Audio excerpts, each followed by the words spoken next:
It's me. You know how like somebody you angry at a kid? I'm a fighter. If I touch you in any kind of way, like far as I'm gonna hurt you.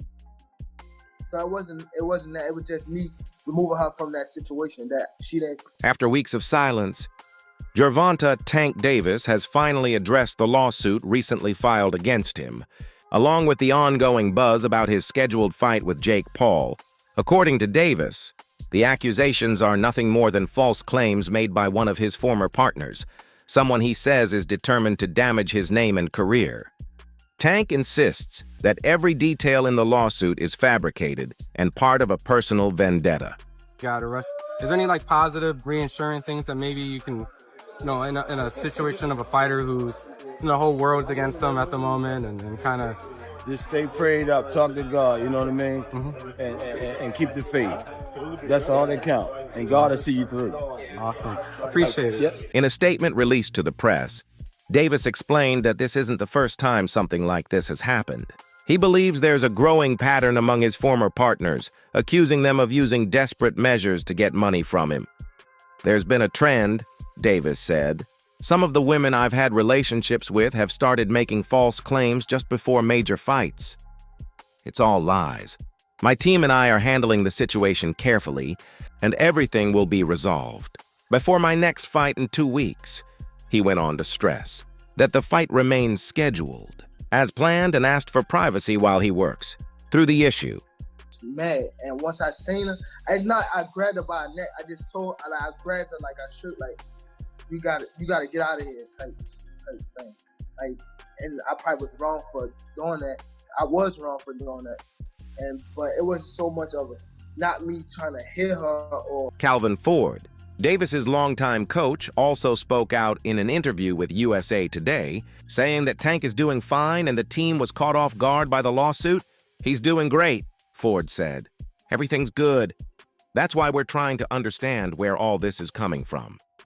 Meanwhile, Jake Paul addressed the matter as well, stating that he and his team are reviewing the situation before taking any next steps.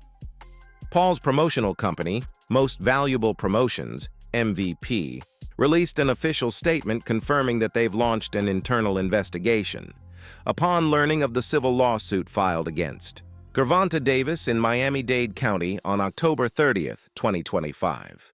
We began collecting information and reviewing the facts, MVP said. We strongly condemn any form of violence and will approach this matter with care and respect for everyone involved. Once our review is complete and we've consulted the proper parties, we'll decide how to move forward. Until then, we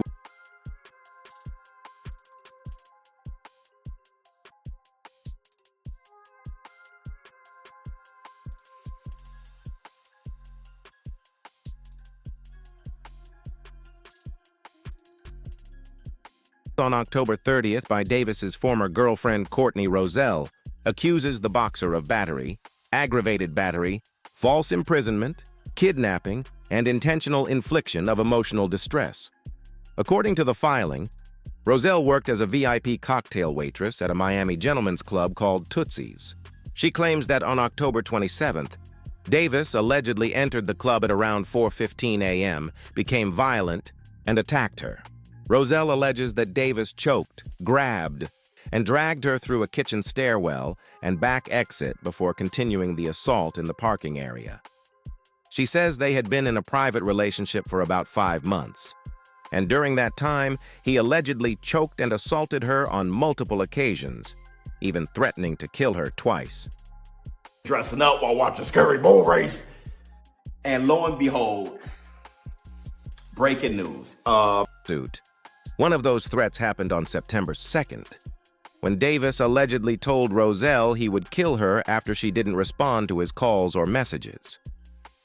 Another incident reportedly took place on September 23rd, when Davis accused her of cheating and sent a message saying, "I'll kill you."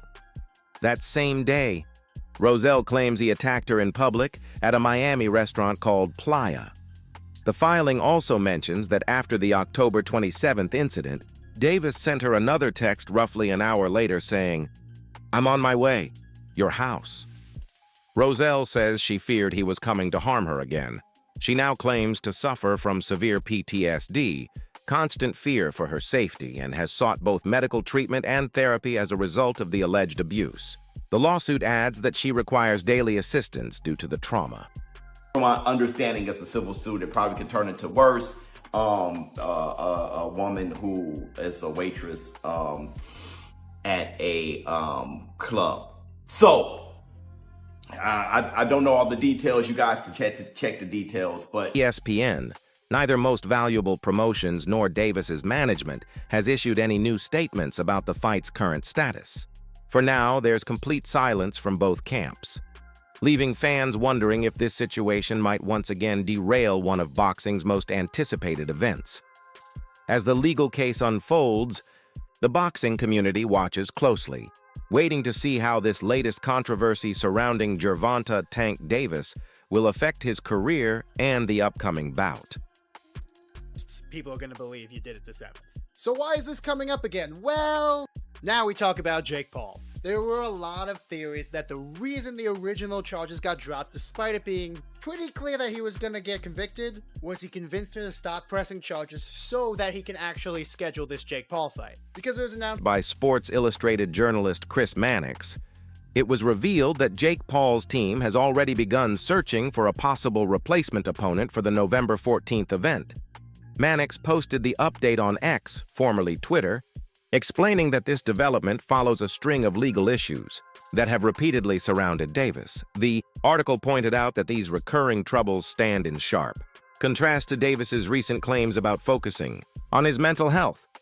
If the case moves forward, it could have serious consequences for Davis, both inside the ring and in his personal life, potentially putting the Paul versus Tank fight in serious jeopardy.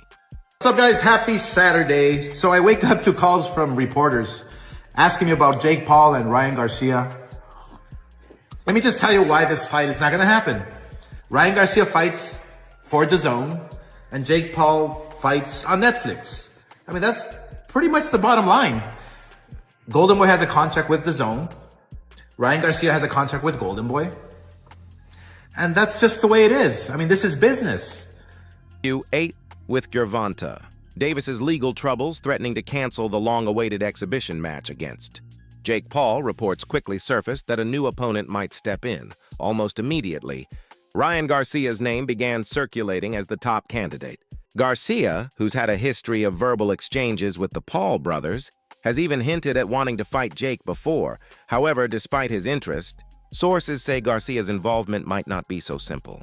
His promoter, Oscar de la Hoya, reportedly wants no part in making such a matchup happen, especially considering his recent business history with Paul's company.